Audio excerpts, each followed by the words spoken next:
Welcome to AboutFACE Theatre presents 5 Questions With, and today's guest, Robert Barry Fleming. Robert is the Executive Artistic Director of the Actors Theatre of Louisville in Kentucky. He has had an extensive career in the theatre, working as a director, producer, choreographer, actor, and teacher. He previously served as the Associate Artistic Director of the Cleveland Playhouse and as Director of Artistic Programming at Arena Stage, where he helped to nurture world premieres like the Tony Award-winning musical Dear Evan Hansen and the Pulitzer Prize-winning play Sweat by Lynn Nottage.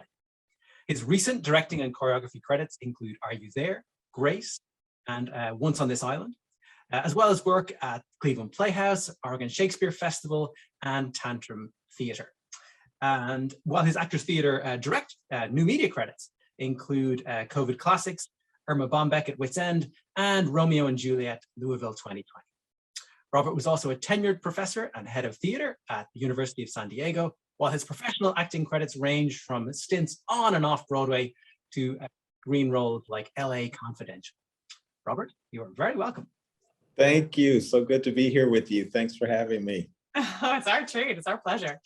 So, Robert, just to start right off, what play or experience first got you into theater? Well, I'd say in earnest, it was playing Travis in A Raisin in the Sun. My father worked at a university called Kentucky State University, and our neighbor happened to run the theater program in that program, and gave me the opportunity to play Travis, and I was hooked, just completely hooked. Yeah. Wow, that's what an amazing play to start off with. Yeah. Indeed, it was.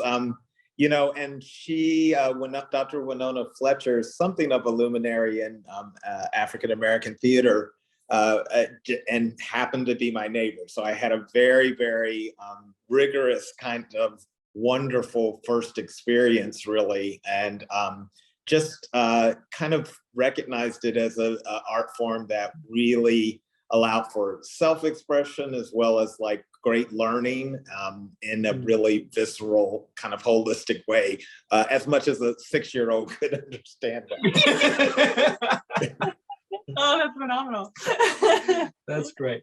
Okay, so Robert, you obviously have been involved and worked with lots of terrific plays, but what's one great play that you love and why?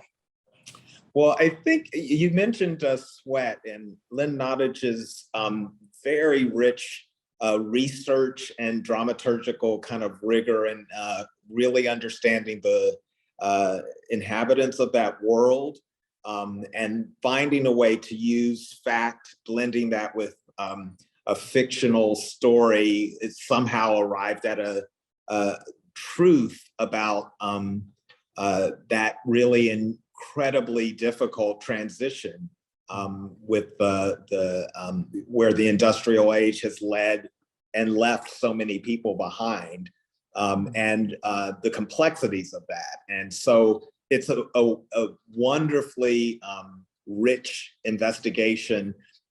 It's really hard to pick one.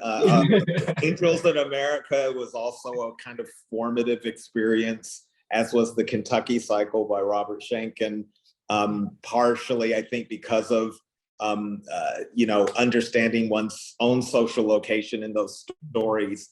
All of those stories is one way to just feel very connected to that work. And so the wild imagination and the deep rigor of kind of rooting it in real world, things that really resonate have been things that just really resonated for me as an artist and a creative.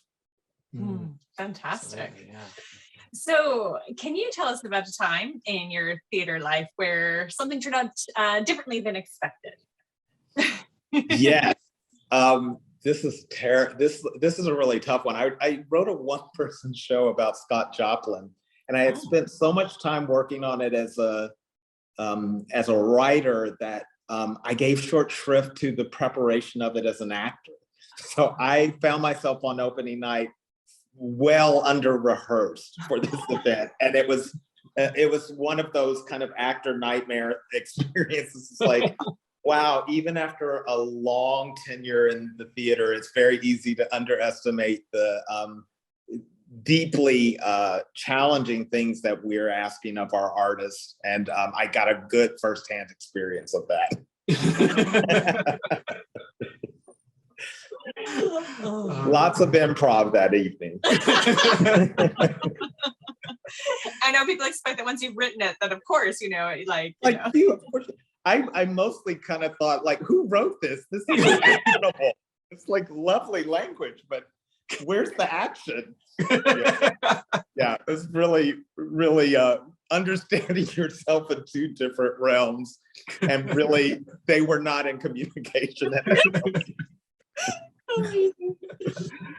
Okay, well, so Robert, you obviously have had this amazing career in the theater, playing lots of different roles in it. So what is it that keeps you coming back to the theater? What moved you? What excites you about theater? I think it's such a collaborative form, and you just can't realize any work without working with other collaborators. I'm always learning from those I work with and being inspired by what they bring to the conversation. And that's just really, on a very personal, tip, very, very exciting to just be able to work with people that you revere and you respect what they do and, create together.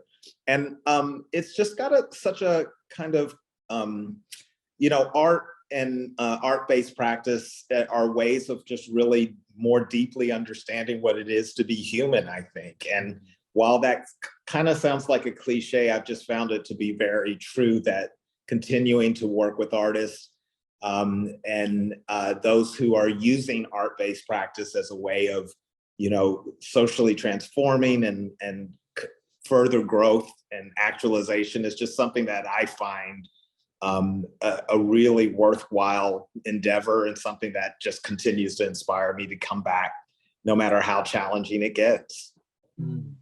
Absolutely. Yeah. Exactly. And we have had our challenges, huh? Indeed.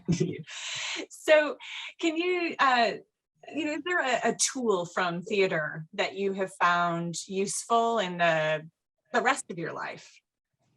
I think the active listening, it was most pronounced as a kind of function of some of the early Meisner training I did in my first year, the sense of like kind of a whole body listening, that you're understanding and listening for verbal and nonverbal cues, and just giving your attention on something other than yourself. And I had a really terrific teacher, Catherine Gately.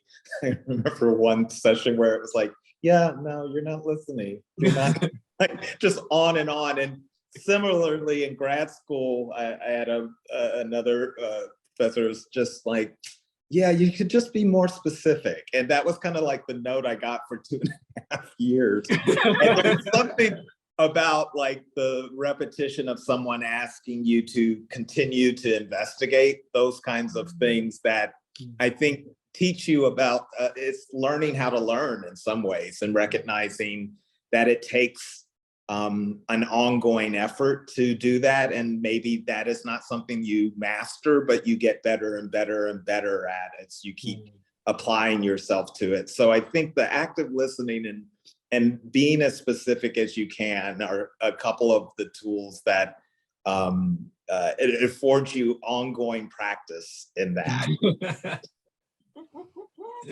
Excellent. Absolutely. Well, Robert, this has been fantastic. As a bonus question, can you tell us anything about what you're working on at the moment? Yes, right now I'm in tech for a in-person in theater Christmas Carol that is happening simultaneously with a virtual reality Christmas Carol that we are doing with our partners Agile Lens and Heaven News. So Actors is working on, as a arts and culture organization, a social enterprise, and we are utilizing emergent technologies to continue our storytelling revolution. And that is engaged us with a lot of exciting opportunities like this to share a story on multiple platforms and share it with our local and regional audiences as well as our global audiences in celebrating these stories. So I am in tech for that and headed there shortly for both of those this afternoon and this evening. Fantastic. Excellent. Oh, that's so exciting. Thank you. Thank you. Well, thank you so much for taking the time, especially during tech time. I mean, we know how tough that is. So thank you so much for taking the time to be with us. It's been an absolute delight. Thank you both. Thank you. And thanks to the audience too for joining us. If you enjoyed the interview, please like and follow AboutFACE and share, because we believe theater makes life better. See you next time on AboutFACE Theater presents 5 Questions With. If you've enjoyed this video, please subscribe to us on YouTube, like us on Facebook, and share. Thanks for watching.